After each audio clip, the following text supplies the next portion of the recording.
Basta mga ka-rides, for today's video nga, gagawin natin yung Jollibee hack. Sino nga ba yung Jollibee hack na yun? Panoodin nyo ito, papakita ko sa inyo.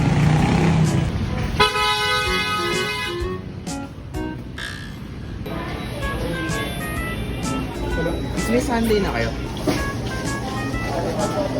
Ito na nga mga ka-rides yung order natin. So, ice cream, tsaka tubig na may yelo. Yan, syempre dapat may Nescafe kayo. Cream white, diba? Para masarap dalawa. Kasi malaki yung baso natin.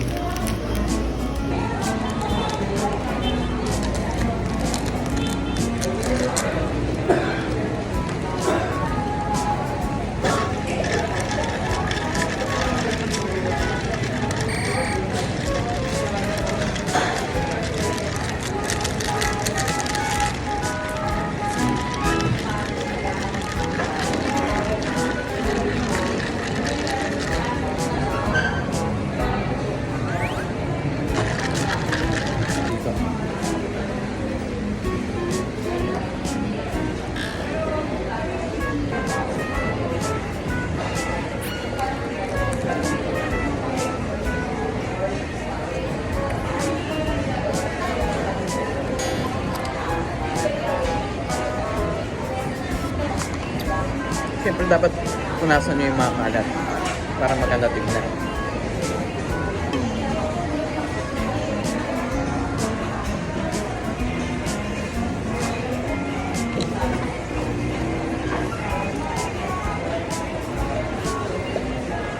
Tawan sa inyo.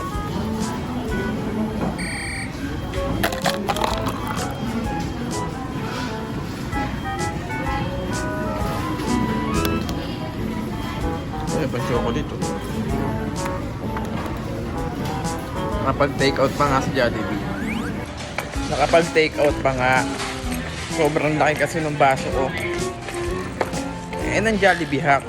So for only 47 pesos na mga ka-rides, meron ka ng 20 coffee float.